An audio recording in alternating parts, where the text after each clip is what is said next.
Welcome, welcome. I'm excited to have you here today with our guest, Toni Campbell. We're going to be talking about outreach events with eternal impact, how to take ideas to implementation. And you're going to want to grab a notepad because we're going to talk about how to identify genuine community needs before you start launching ministry ideas. The 4 questions every church should ask before investing time, money, and volunteers into anything. 7 outreach models that can be adapted by churches of any size. Common mistakes that limit your impact, and also how to turn one-time acts of service into ongoing ministry relationships. Our guest today is Toni Campbell. She is an author, speaker, and outreach advocate. Inspired by the question, would your city weep if your church closed? She equips churches to create impactful, sustainable outreaches. You can learn more about her over at tonicampbell.org and also invite her to speak via womenspeakers.com. I'm excited right now to welcome you to the platform here today. Welcome, Toni. Thank you. I am excited and honored to be here, Marnie. You told me, you were inspired by would your city weep if your church went away? So what did that look like for you would that hit your heart? What did that look like? I did some honest evaluations. I belonged to a church that was loving and giving, and I had the nerve to go talk to my lead pastor and say, I think the answer to this question is no, because we're not doing anything out in the community. You have to come into the walls to know what a wonderful place this is. And thankfully, he didn't kick me out. He agreed. It does take courage, doesn't it, to kind of look at things and just say, I think something needs to change here. And it is one thing to have a really loving, beautiful church inside the walls, but it's a whole nother thing to be known in your neighborhood and community for a church that is loving and that we can go there, we can experience God there. So thank you for being here. I'm excited to dive in. We got lots of ground to cover. We do. So first of all, how do we identify genuine community needs before we start going about changing things?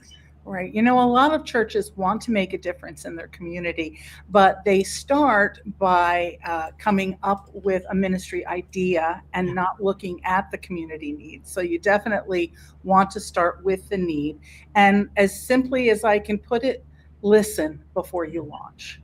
I do have a book in the second chapter. It's called Just Phoning Around, because that's what we did.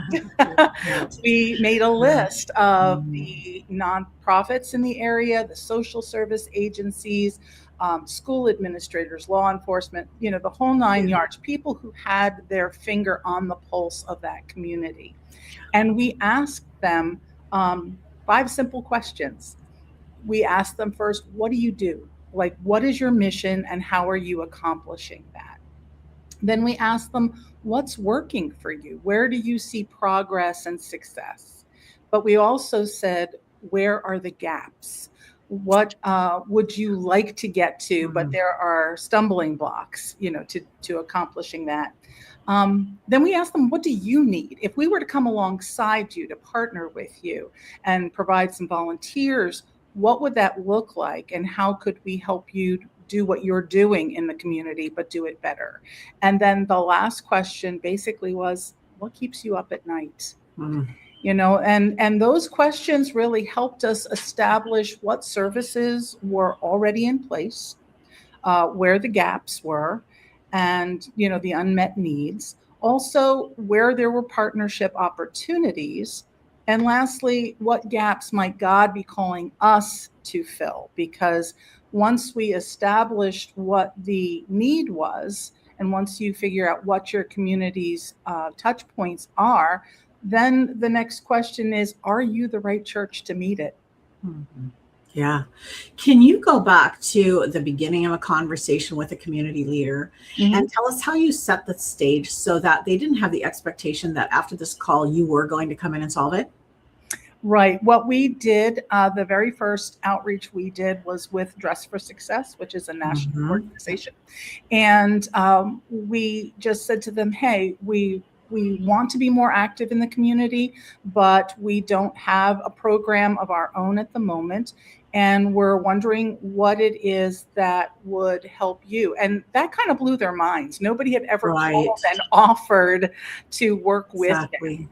And so we had a meeting with them, and we toured the facility, and they pointed out what the needs were. They needed some paint. They needed a deep clean. They needed storage, simple things that we could come alongside them and try to provide. And they understood that this was a one and done, although I will say that at least one person from my committee decided that she was so impressed with what they were doing. Helping women get ready for interviews, people who had not been in the workforce before, that she decided to give some of her free time to that organization, and she started getting involved there. Thank you. Before we go on, I just want to bring it around now. So now you're at the end of a conversation with a community leader, and you know in your heart, I don't think this is for our church. How do you end that conversation?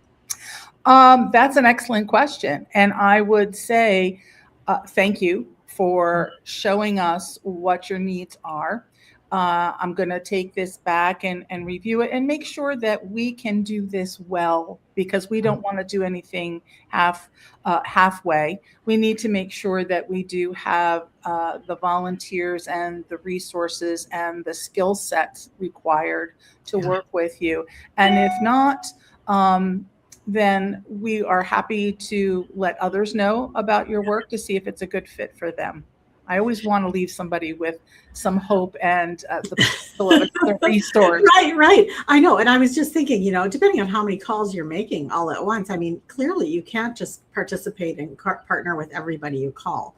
So I would think that the phraseology that's coming to my mind is we are looking into opportunities. Right. We'd like to consider you.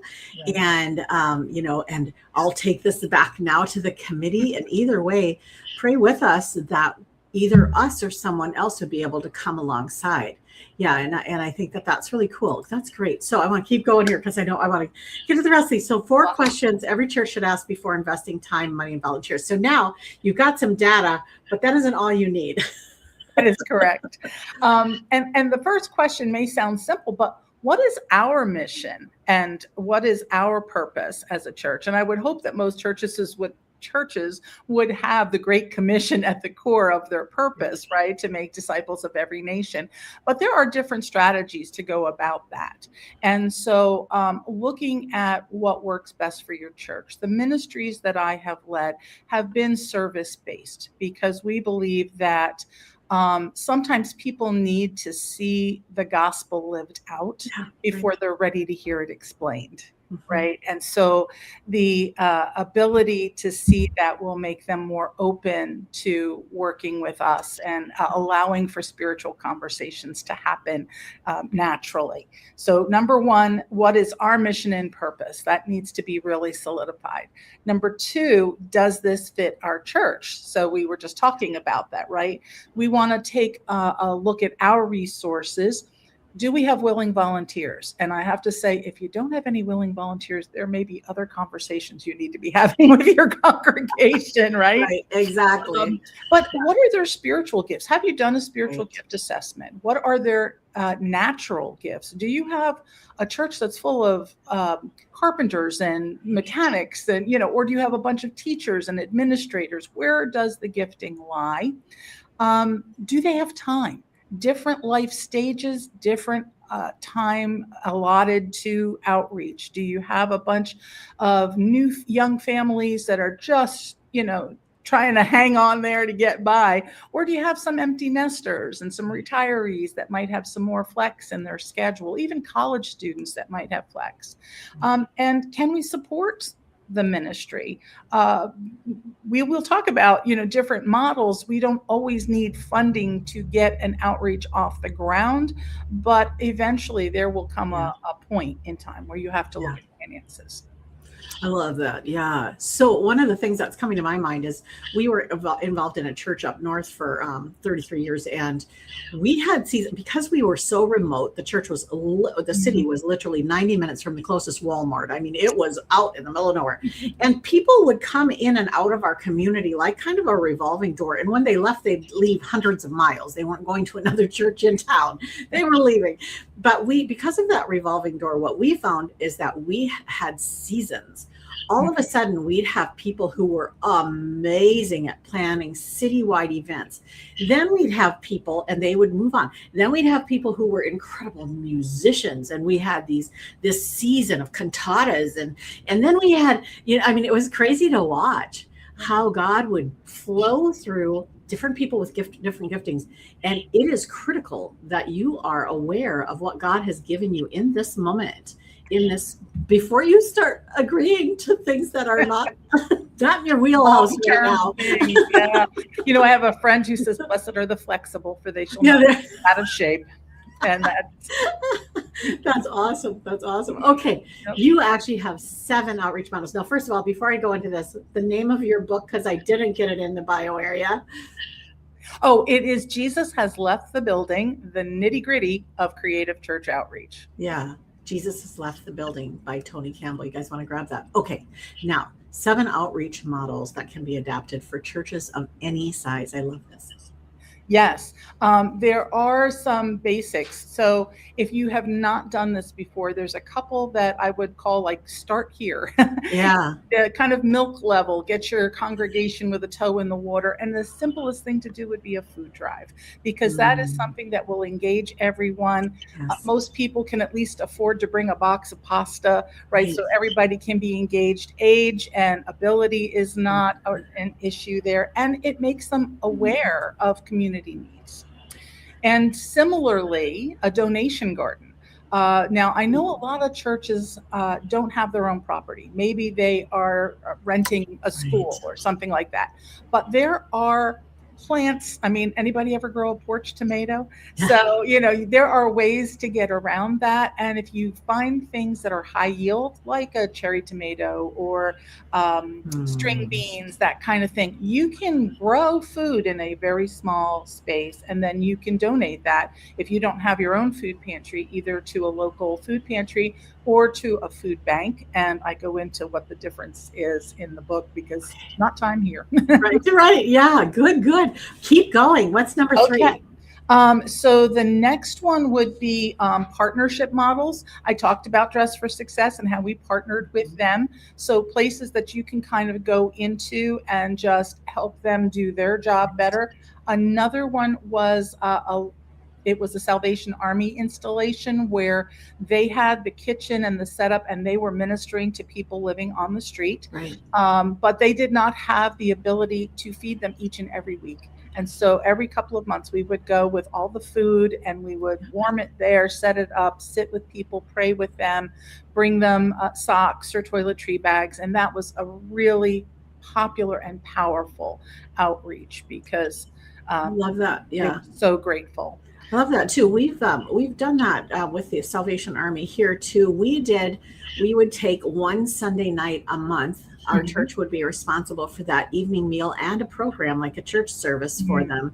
And then, like you said, sometimes you would bring different gifts or whatever. But what happened is you start to get to know those people. It's not like doing a one and done. You're just in and out and you're gone. They start to look forward to seeing you. They come back and they say, is so-and-so here? Because I'd asked her to pray and I wanted to follow up, It's beautiful. Yeah. And you can do these. I love these because they're very entry level. You could do them however often or however deeply you can with the size of your church and your workforce. So that's beautiful. Okay, what's number 4? I'm so excited. Then there are church-wide models, and these get to be a little bit bigger, a little bit of the behemoths. But church-wide models can also be done by a group of smaller churches where everybody takes responsibility for a piece of it. And one of the things we did was called a free market, not a flea market, but the free market, everything was free. And it was a great way to teach the congregation about biblical generosity, because we said, we don't want your junk. We want the best of what you have to donate. And, one person actually walked away, one of the clients walked away going, I didn't know they'd have nice stuff. And so, they were just used to getting less than. And it gave them dignity and it gave them choice. And then something else. Okay. Can we stop there before the next one? Is this the same? You're going to share another one about this same idea? another church-wide model. But yeah. So on this one then, was there a way to limit so that one person didn't come in and grab all of it and yes. leave? Yeah. So Yes. what was the concept there? So everything had a ticket value. And when they walked in, they got a little baggie with like 8 or 10 tickets, and then that's what they could shop with, so that wow, over. Yeah. Brilliant. Yeah. Oh, I love it. Love it. Okay. Also, we didn't get involved in clothes because that takes on a life of its own. It was small, small furniture, small appliances, decor. Yeah, that kind of thing. Beautiful. Okay. Next one. The next one was a care day. And this was a bit of a logistical nightmare for myself. Thanks for being honest about that. Because we went to 18 different work sites on one day. Wow. But anybody who's done outreach will know that what I'm about to say is like impossible. We had 50% participation in our church. Wow. So a church of 600, we had 300 volunteers going to 18 different sites. Wow. And the beauty here was that they were able to plug into where they had a passion, because we did everything from beautifying the grounds of a local school and an adult home for autistic adults to entertaining seniors in a rehab, to painting a map of the United States in the back of one of the schools so that the social studies and histories teachers could use that as a visual. We served a meal, all kinds of different things. You were hard pressed not to find something to plug into. Whoa, that's just amazing. Stop. Can you tell I'm passionate about this subject? Yes. I'm telling you, I had 90 minutes worth of stuff. So I bet. Thank you. No, this is just gold. This is gold. So I think one of the things I want to just mention right here is that if you're feeling like, oh, I don't know, I'm just overwhelmed already, just listen to God. Just open your heart to God. There was one day, and my husband and I had been walking our neighborhood for, I think, seeing this mess in a certain yard, seeing it for probably 2 years, maybe 2-3 years. It had been a long time, every day walking past. And I remember the day that I thought, I think I want to come clean that up sometime. It was outside the gate. You could tell people were just dumping there. And for some reason, the house was usually vacant.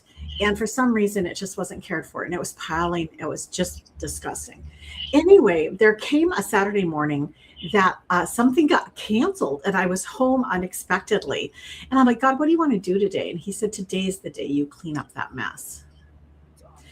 And this is so God. So I go over there to clean up the mess. And I took like huge garbage bags, work gloves, all kinds of stuff. Right. It was like sheetrock. It was crazy. It was a big mess. And I went and I started cleaning up, and people were walking around that day in the neighborhood with jackets on because it happened to be neighborhood cleanup day. Oh no, really? Can you believe that God did God's that? Timing. That's amazing. He's so amazing. And so I just want you to know that if you will just listen to Jesus, he will lead you to the right next thing for you and your church to do. You may not even know that the day you call this happened to one of our churches. The day our gal called the school that we wanted to partner with, the principal of the school said, the superintendent said, I never do this, but just this morning, I actually begged God for help. Oh my goodness. If we will just open our hearts and do what he puts in our hearts to do, he'll take care of the details, just like your nightmare day that turned out amazing. I mean, that's amazing. It was an amazing day. Yeah, it was worth all the effort. Okay, keep going. Okay. So then we have relationship building models, and we had a shelter in town that was a longer term. It wasn't a queue up for the night kind of place. Yeah. People had bedrooms. There were 17 of them. Wow. And it was called Preservation House because it was supposed to be preserving families. And one of our congregants actually lived there, and she had heard about Dress for Success. And she said, Miss Toni, can you come paint Preservation House when you're done? And we walked in there, and I have never seen a place that was so Devoid of hope. Yes, Just, I've been in places. yeah, Yes. so bland. And so Yeah. we decided to get small groups involved, and each one of them, it was called the adopter room, and each one Oh, adopted a bedroom which was about the size of a dorm room. They spent like $200 to $300 per group, and they put down a carpet and new linens, and gave them a racking system to hang their clothes because they were living out of bins. It was oh, an love it. amazing outreach, but because we did that, they allowed us to continue to partner with them. And so we went back and did a clothing drive, did holiday meals. Makes me cry.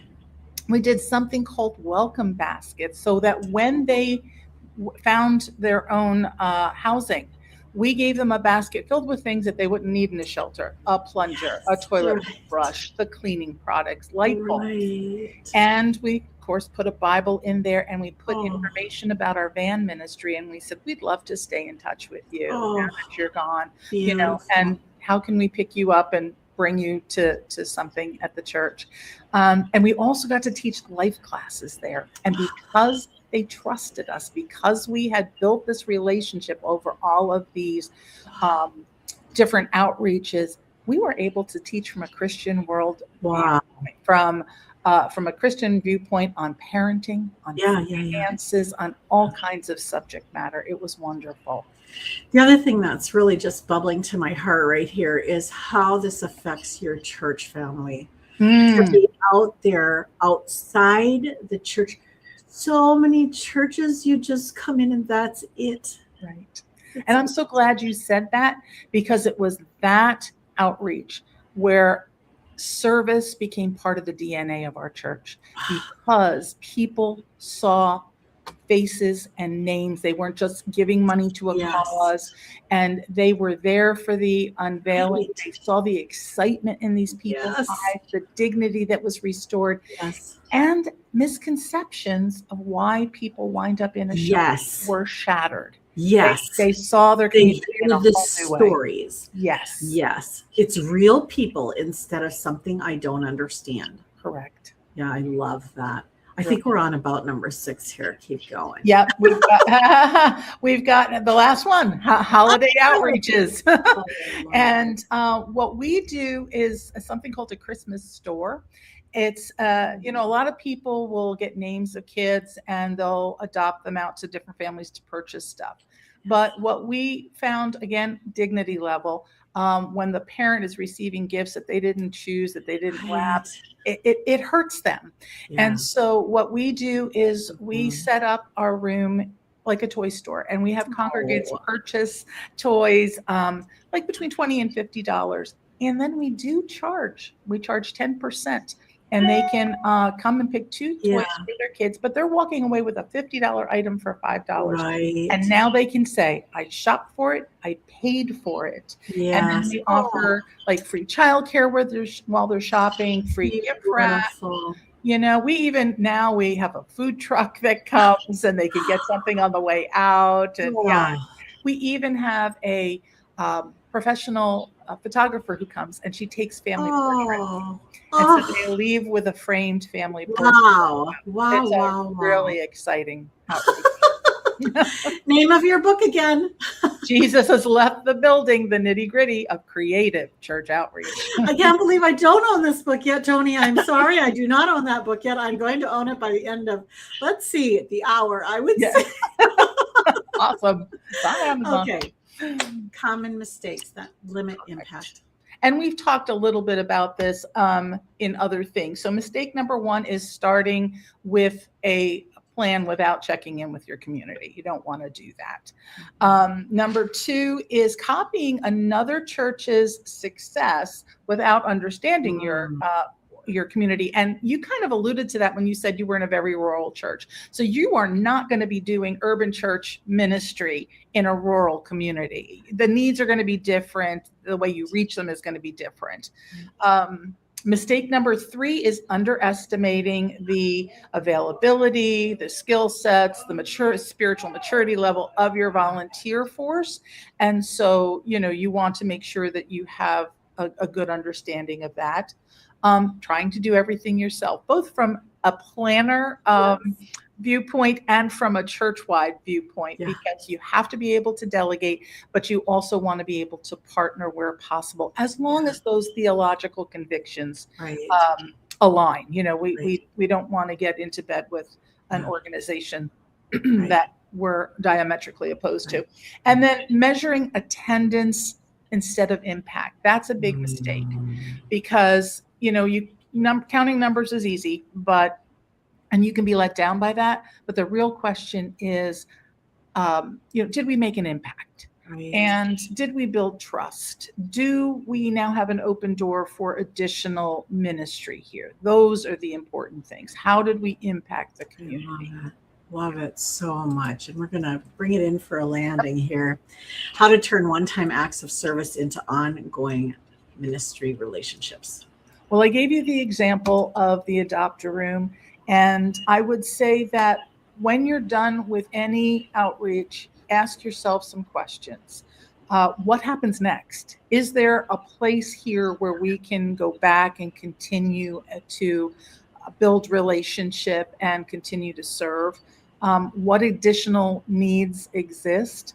And how do we stay connected? And who's going to follow up? And like I said, with the welcome baskets, we made sure that they knew about the van ministry.